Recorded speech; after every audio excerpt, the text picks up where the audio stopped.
When billionaire inventor Elon Musk stepped into Judge James William Smith's courtroom, a ripple of murmurs ran through the gallery. Dressed in a rumpled blazer and scuffed boots, without a legal team or even a briefcase, he looked more like a lost professor than the CEO of Polaris Dynamics, one of the fastest-growing tech startups in North America. After 4 decades on the bench, Judge Smith had seen his share of arrogance and audacity, but this was something else.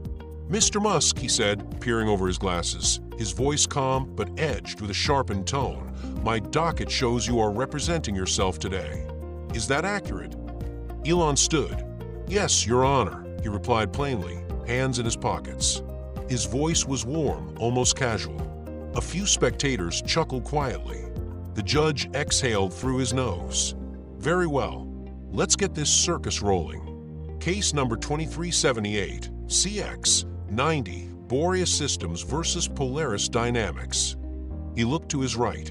"Counsel for the plaintiff, please proceed." A man in his mid-50s with perfectly tailored clothes and the kind of tan that screams golf retreat in Monterey stepped forward. "Thank you, Your Honor," he began. "Miles Trenholm, representing Boreas Systems. This case, at its core, is about theft, industrial espionage, to be precise. My client invested years developing a thermal conversion system that would revolutionize energy storage. Mere months after we finalized our design and filed our protection claims, Mr. Musk's company unveiled an eerily similar technology. We believe the overlap is no coincidence." Judge Smith nodded without comment. His gaze shifted toward Elon, who had taken a seat at the defendant's table and was now fumbling with a thick pile of printed diagrams. He seemed to be struggling to staple a page. One sheet fell to the floor. "Mr. Musk," he said, eyebrow raised, "would you care to give your opening statement?" Yes, Your Honor," he said, rising with a lopsided smile. "I'll keep this short.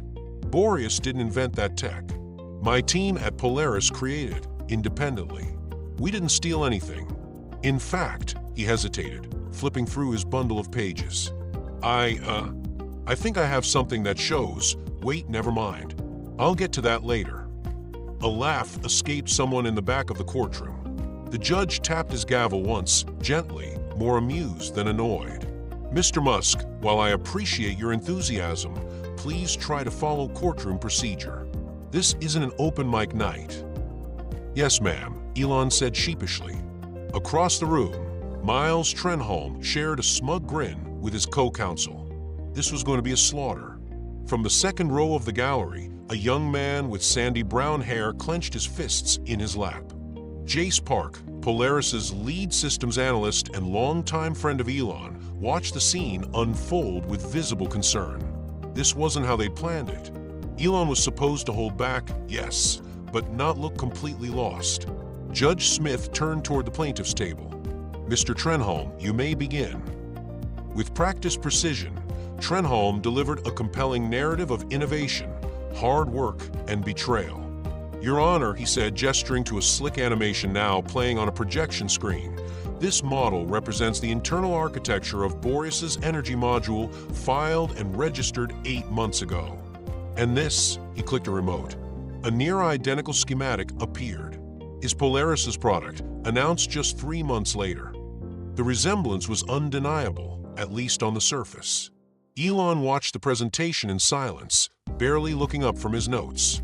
Judge Smith stole glances at him, waiting for a reaction that never came. "Mr. Musk," he said after 15 minutes, "do you have any objections so far?" He looked up as if just now, realizing he was in a courtroom. "No, Your Honor. I'm just absorbing." "You've got quite a bit to absorb," he muttered, though his tone wasn't entirely unkind. "Proceed, Mr. Trenholm." The day continued with Boreas presenting their carefully curated timeline, a series of expert testimonies, and what appeared to be airtight documentation of prior art. Trenholm called upon Dr. Mira Salcedo, Boreas's chief systems designer, who testified with grace and clarity, outlining the project's evolution and their supposed airtight protocols for data security. From his elevated position, Judge Smith watched it all attentively. He'd presided over hundreds of cases involving intellectual property, but this one had a peculiar rhythm to it. Something about the way Elon kept quiet, only occasionally scribbling notes in what looked like a spiral notebook from a college campus bookstore. His posture relaxed, as if he weren't worried at all. As the session drew to a close, Judge Smith adjusted his robes and peered over his glasses again. "Mr. Musk," he said, "you'll have your opportunity to present your side tomorrow. I sincerely hope you come more prepared than you seem today." "I plan to," Elon replied with a slight nod. Outside the courthouse, reporters swarmed. "Mr. Musk, are you planning to hire an attorney now?" One shouted. "Do you have a defense?" Another asked, holding a microphone near his face. He didn't answer. He walked past the cameras and toward an old, beat-up electric SUV parked near the corner. Jace was already waiting inside. "That was a disaster," Jace muttered as Elon climbed in. Elon just smiled faintly. "You ever seen a magician do a trick before it's ready? This is real life, Elon, not a card trick." "I know," he said, pulling out his notebook. "That's why I'm saving the reveal." Back at a modest co-working space down the block from the courthouse, hardly the kind of place you'd expect a billionaire to set up base, Elon Musk sat cross-legged on a swivel chair, surrounded by monitors, a whiteboard full of chicken scratch diagrams, and what looked like the disassembled guts of a coffee machine on the table beside him. Jace paced like a man with something pressing on his conscience. "You let them steamroll you today, man. They laid out a picture that makes us look like thieves, and you didn't even blink."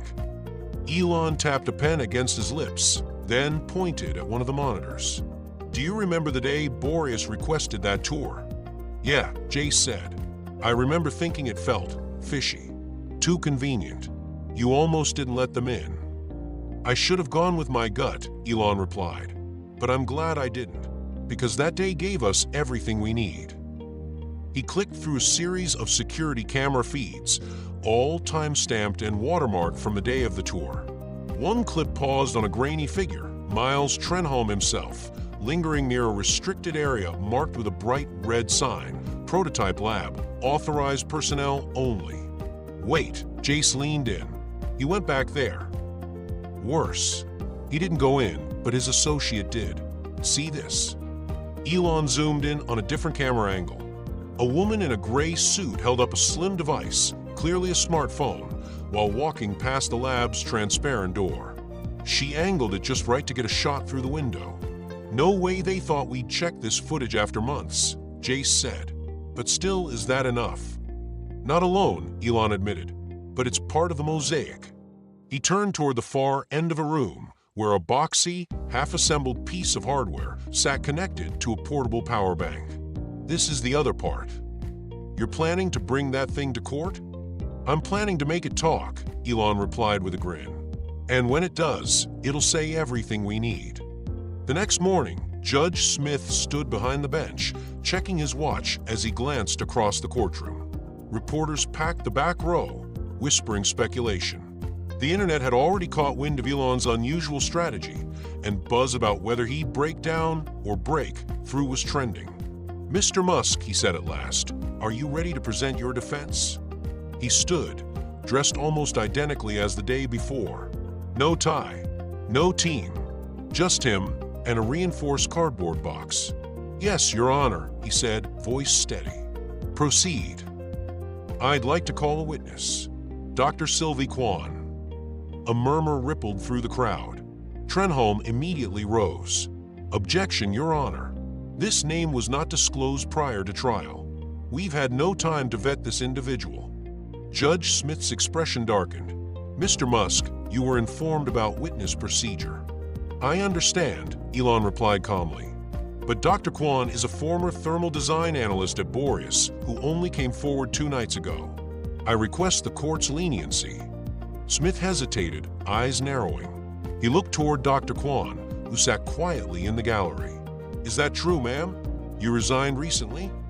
"Yes, Your Honor," Dr. Kwan replied. "Last week." "What prompted your resignation?" Kwan hesitated. Then, moral reasons. The judge paused, weighing the atmosphere in the room, like a conductor waiting for the right moment to cue the orchestra. "Very well. I'll allow the witness. Trenholm sat down, grinding his jaw silently. Dr. Kwon took the stand, her voice soft but resolute. She detailed how Boreas had been working on an older, far less efficient design before the Polaris tour, how suddenly after the visit, her team was told to shift focus based on emerging research that mirrored Polaris's tech to an uncanny degree. "And did you raise concerns with your leadership?" Elon asked. "I did," she said. "I was told to let it go, that we had enough wiggle room to make it stick." Smith leaned forward. "Did you document these conversations?" Dr. Kwon nodded and produced an encrypted USB stick. "I have internal memos, emails, even a meeting recording." Judge Smith accepted the device, passing it to the court's tech officer for inspection. The room was dead silent. Elon turned to the judge. "May I show a short demonstration?" Smith nodded. "As long as it's relevant." He walked to the front of the courtroom, carefully opened the box, and lifted out what looked like a bulky metal cube about the size of a toaster. A few wires snaked out, connected to a tablet. Elon powered it on. "This device," he explained, "is the actual prototype my team developed nearly a year before Boreas filed their patent. It includes a self-authenticating log system that timestamps every design iteration and internal test result." He tapped the tablet, and a screen mirrored onto the court monitor. "This isn't just a machine," Elon continued. "It's a diary. Every line of code, every hardware update, every benchmark, it's all there with uneditable timestamps. And it all predates their so-called innovation by nearly 6 months." He let the silence hang. Judge Smith leaned back in his chair, expression unreadable. Trenholm cleared his throat. "Even if that's true, how do we know this wasn't forged or altered after the fact?" Dr. Kwon raised her hand. "If I may, Your Honor, I was in touch with a researcher at Polaris through academic forums before I joined Boreas. I can verify that portions of this architecture were discussed publicly long before our team even pivoted." The courtroom buzzed again. Even the skeptical court reporter glanced up from her notes, eyes wide. Judge Smith ordered a brief recess. As the courtroom emptied, a palpable shift in energy lingered in the air like static. What had started as a formality, a billionaire playing lawyer for sport, had just turned into something far more dangerous for Boreas. Trenholm's legal team huddled near the plaintiff's table, voices low but urgent. Elon, meanwhile, calmly repacked the prototype into the cardboard box and handed the court tablet back to the clerk without fanfare. In the hallway outside, a dozen microphones and cameras turned toward him like sunflowers toward light. He didn't stop, didn't answer questions. Livia trailed behind him with her hands in her coat pockets and a half-smile that looked suspiciously like pride. "You could have warned me," she muttered as they stepped into the elevator. "Where's the fun in that?" Elon said, raising one brow. Back inside the courtroom 15 minutes later, Judge Smith reconvened the session with a sharper tone than before. "Mr. Musk," he said, "the data on the prototype appears authentic. I've instructed our IT consultant to continue reviewing Dr. Kwon's USB documents, but initial verification suggests her memos and recordings are legitimate as well." Trenholm's lead attorney, Alyssa Ray, stood. "Your Honor, even if that's true, we maintain that Boreas's development occurred independently. Any similarities are coincidental or derived from general advancements in the field." "Coincidental?" Elon echoed with an incredulous chuckle. "May I call another witness?" "You have more?" Judge Smith asked, raising a brow. "One last person," he said, "if the court allows." There was a murmur among the journalists again as a slender man in his 50s stood up from the gallery. He wore a weathered tweed blazer and wire-frame glasses that caught the fluorescent lights with every movement. "Please state your name and occupation for the court," Elon said as the man took the stand. "Dr. Ravi Aiken," he said with a nod, senior editor of the Journal of Applied Thermoelectric Materials. That caught Ray off guard. She glanced at Trenholm, who clearly had no idea who this person was. "I'm here," Aiken continued, "because I received a submission from Boreas's team 7 months ago. They attempted to publish what they called a breakthrough in energy density layering. I rejected the paper. Why? Elon asked. Because, Aiken said with calm authority, the work wasn't original. Sections of the methodology had already been cited in a preprint draft uploaded by Polaris Energy Labs the month before. The author listed was you. Elon nodded. So, in your expert opinion, their innovation was at best a derivative? At best, Aiken replied. At worst, it was lifted. Objection, Ray called out. This witness is editorial, not technical. Judge Smith didn't even look up. Noted, but the testimony stands for now. By this point, the tension in the room could have cut steel. Elon sat back down and folded his hands, looking toward Trenholm, whose jaw was clenched so tightly it looked like it might crack. Ray shuffled her papers. Your Honor, if we could request a brief delay. No, Smith said, cutting her off. We've given both parties sufficient flexibility. He turned back to Elon. Mr. Musk, would you like to make a closing statement? He stood again calmly, and this time he didn't bring notes. Your Honor, when I walked into this courtroom, I was treated like a fool. And maybe I deserve that for thinking that justice had anything to do with ego or drama. I'm not a lawyer. I don't have a team of litigators. I didn't come here to win on style. I came because what we made was real, because what we built was ours. He gestured to the prototype in its box. This thing isn't pretty. It doesn't look like something out of a tech expo, but it works. And the reason it works is because we put in the work. That's something no one can fake, not for long. He took a breath, then looked directly at Judge Smith.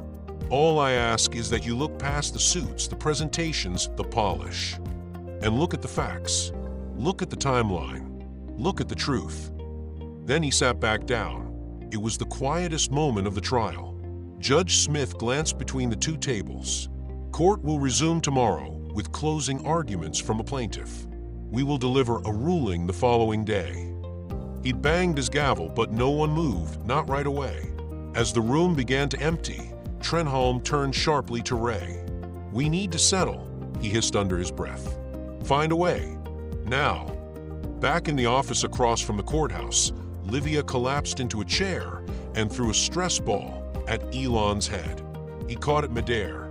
You just pulled off a legal sleight of hand without even bluffing, she said. I don't know whether to hug you or throw you out the window. Both seem fair, Elon replied. She sat up, grinning. So what now? Now, he said, we wait. But you don't think they'll wait, do you? She asked. They'll try to get out ahead of the verdict. Maybe even bury it. That's the thing about truth, Elon said, pulling out his phone. It tends to dig its way back up. He opened a new social media post and started typing. They said we couldn't do it without a team, without a suit, without the money. Tomorrow we'll see if that was ever the point. He hit publish. Within minutes, it was trending. Morning arrived under a gray, heavy sky that blanketed the city in a kind of hushed anticipation. It matched the atmosphere inside the courthouse, where people filed in with a new energy, part curiosity, part suspense. The press gallery had nearly doubled overnight. News had spread, not about a tech scandal, but about the man who'd walked into court alone and made the room lean in. Victor Trenholm looked 10 years older as he stepped into the courtroom. Gone was the smug confidence, replaced by a stiff, defensive energy. His legal team wore the kind of expressions that suggested late-night damage control meetings and a lot of very expensive phone calls. Elon was already seated at his table, flipping casually through a small notebook filled with handwritten notes, doodles, and ideas. Beside him, Livia sipped her third coffee of the morning and resisted the urge to pace. Judge Smith entered and called the session to order with a single, deliberate strike of his gavel. Ms. Ray, he said without preamble, you may proceed with your closing statement. Ray stood and began, her voice calm but slightly tight at the edges. Your Honor, opposing counsel, if we may call him that, has painted an emotional narrative. But this courtroom does not deal in feelings. It deals in law. The legal reality remains unchanged. Boreas registered the patent first. They filed the documentation. They built a working prototype. The rest is theater. She motioned toward Elon, and let the pause linger. We ask that the court uphold the intellectual property rights granted to Boreas by the U.S. Patent Office. Anything less sets a dangerous precedent, one where chaos overrides order, where invention is overshadowed by spectacle. Judge Smith gave a slow nod. "Thank you, Ms. Ray." Then he turned to Elon. "You've already given your remarks," he said, "but I'll allow a final statement, should you want to address anything newly raised." Elon stood once more. This time, he walked slowly to the center of the courtroom, where he paused, not to think, but to make them wait. "We're not here because of a prototype," he began, "or a patent form, or a filing date.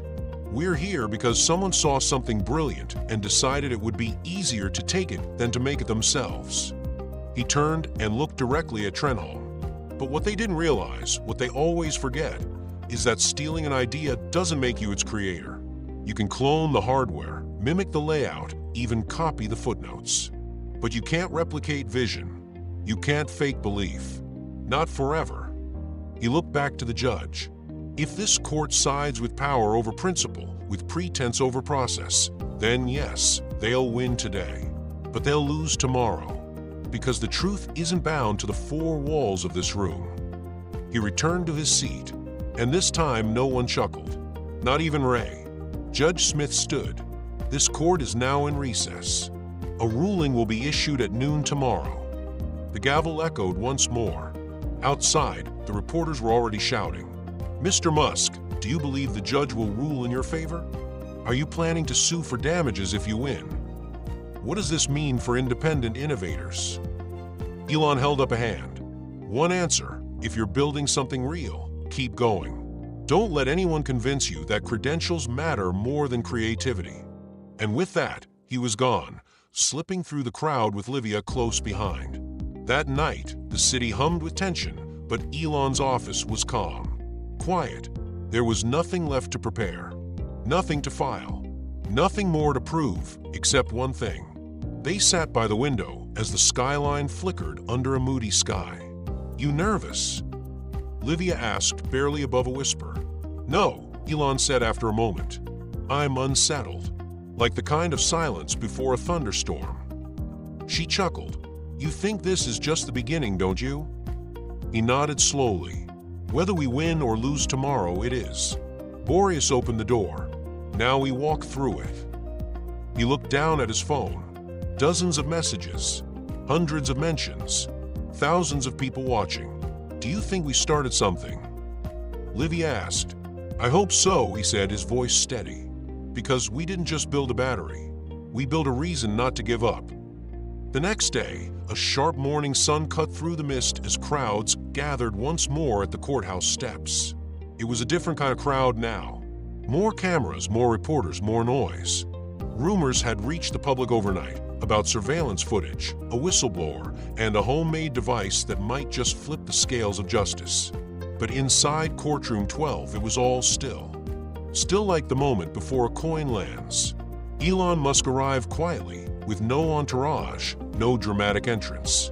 Just a small, nondescript folder in his hand, and a look that said he hadn't slept much, but had never been more awake. Livia trailed close behind, her phone silenced but clutched tight, her face a map of guarded hope. Victor Trenholm entered through the side door, flanked by Ray and a new consultant in tow. There was no confident grin this time, just tight jaws and darting eyes. The judge was already seated when everyone else took their places. There was no preamble. After reviewing the testimony, evidence, and exhibits, Judge Smith began, "The court has come to a decision regarding the dispute between Arcus Labs and Boreas Systems regarding intellectual property rights for high-efficiency energy storage." The silence in the room thickened. Patent law is designed to reward innovation and protect original thinkers. But it also requires fairness, clarity, and respect for process. In this case, that balance was tested. He paused, letting his words settle.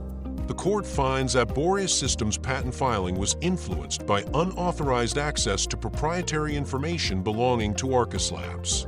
The evidence, particularly security footage and corroborating testimony, demonstrates an intent to replicate Arcus technology through covert observation and data collection.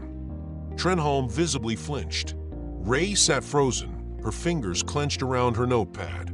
Therefore, the court invalidates Boreas Systems' claim to the patent in question and recognizes Elon Musk and Arcus Labs as the rightful originators of the technology.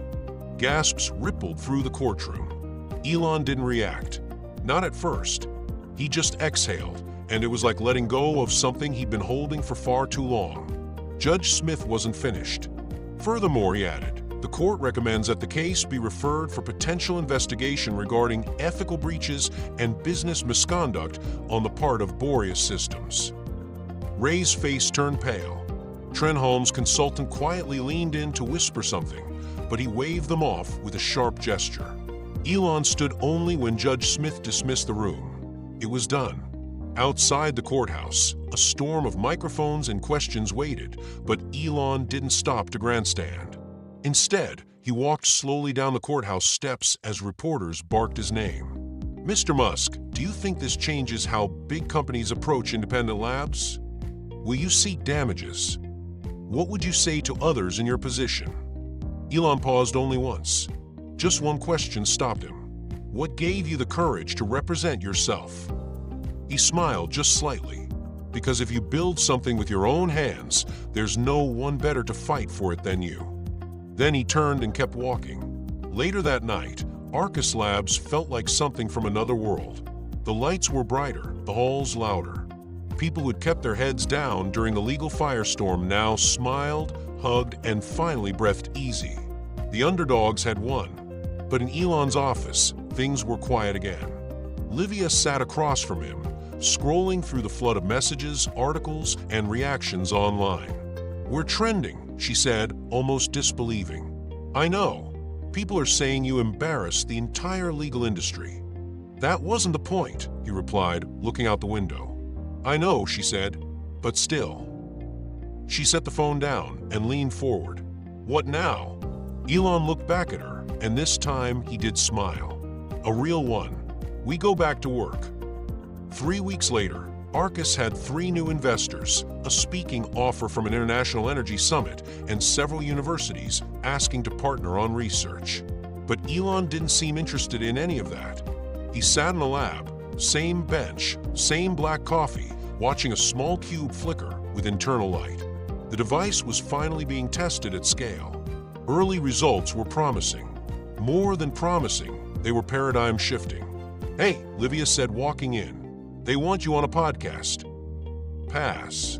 They're calling you the garage lawyer. God help us all. She grinned and sat beside him. You do realize this isn't the end, right? He nodded slowly. It never is.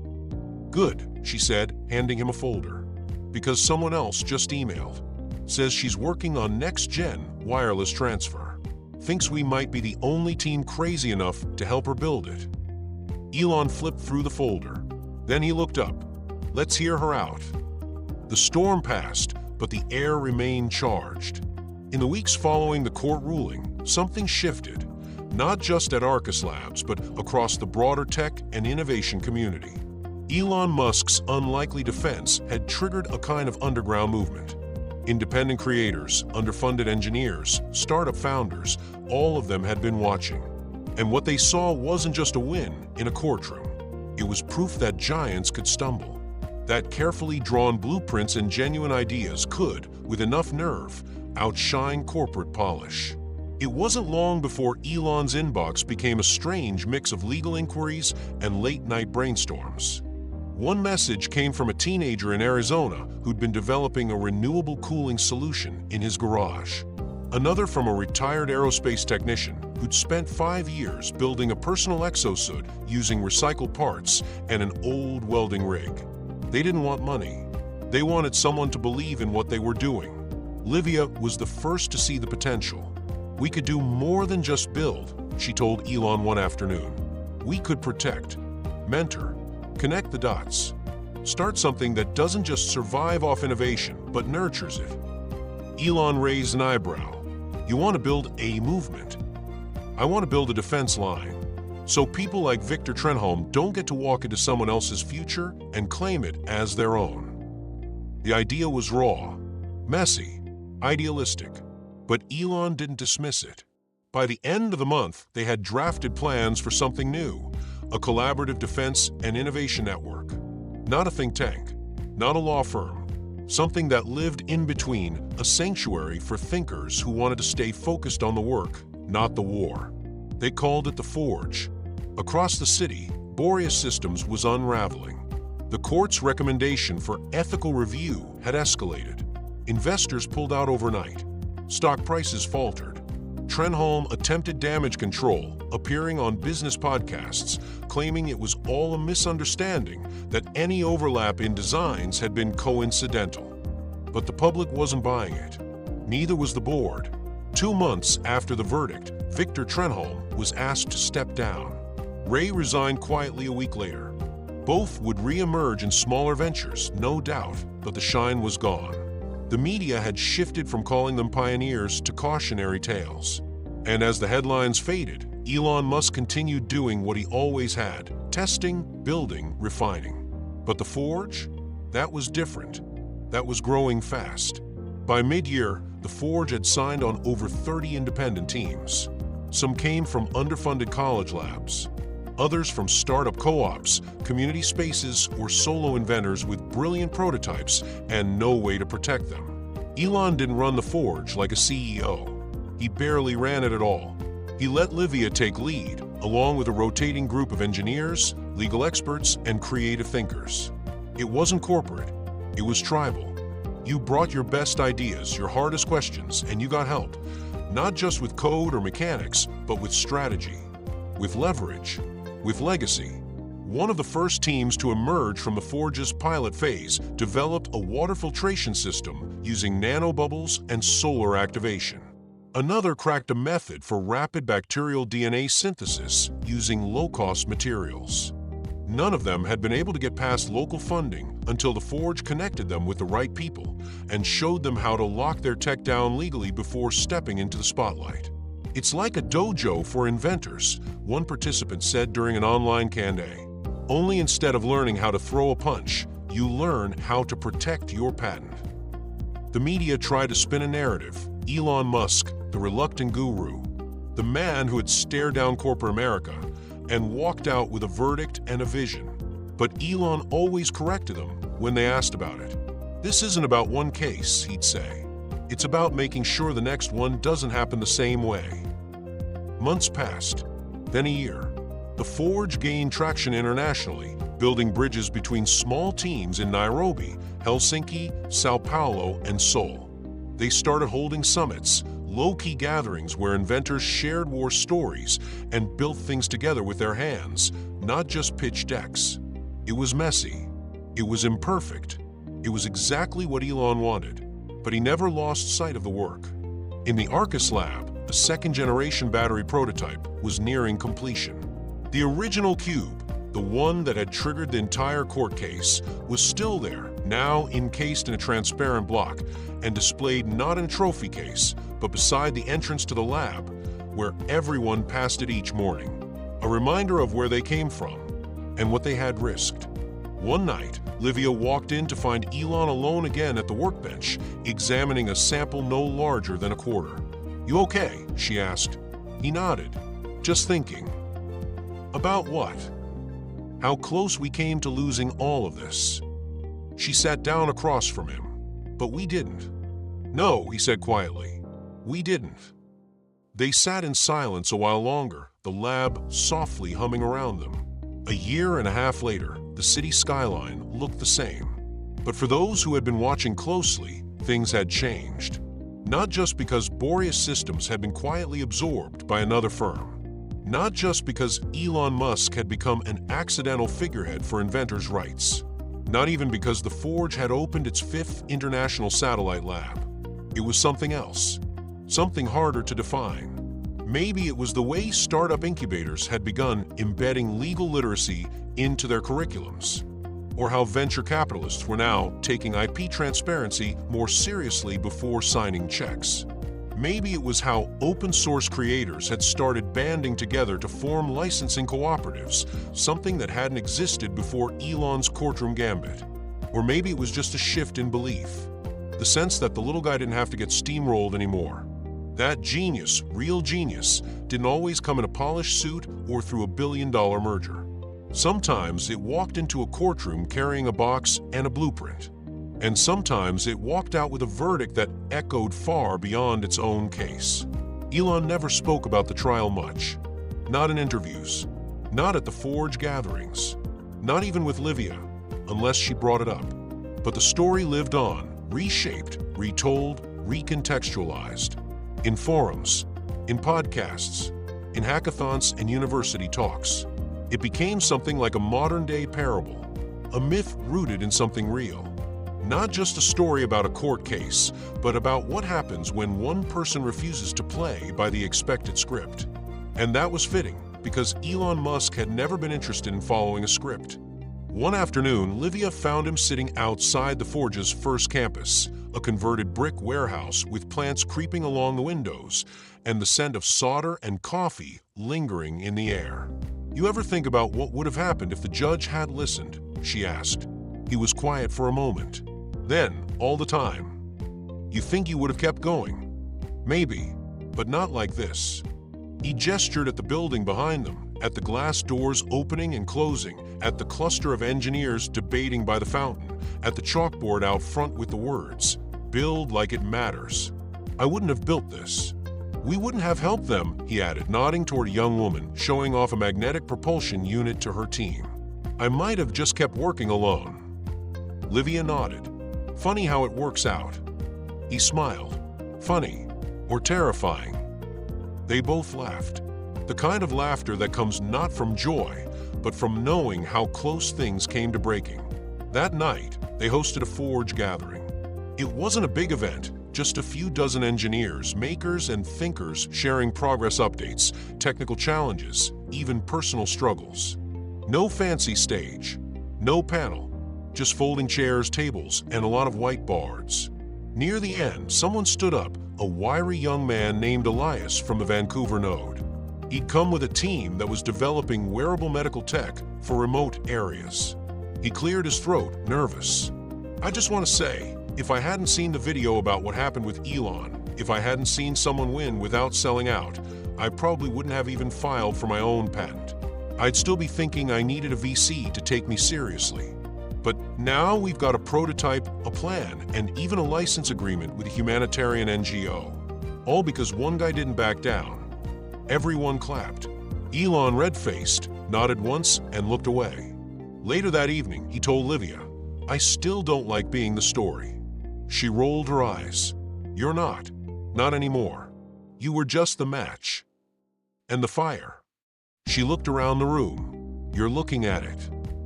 Before we wrap this up, just one last thing from us to you. If you've stuck with us all the way to the end, it probably means something about this story connected with you. Maybe it made you think about a project you've left unfinished, a fight you've been avoiding, an idea that's been sitting in a notebook somewhere, waiting for someone to believe in it. So here's the ask, one that's a little different from a usual like and subscribe routine. Speech balloon, tell us your story. What are you building? What have you overcome? What did this story spark in you? Drop it in the comments. Not just because we want to hear it, but because someone else might need to. You never know who's reading. And yeah, hit that subscribe button if you haven't already. Not just to boost the numbers, but because we're trying to build a real community here. A space for minds like yours. People who don't just consume ideas, but chase them down. Sharpen them. Make them real. So whether you're a coder, an artist, a builder, or just someone with a wild, beautiful idea, you belong here. Welcome to the Forge.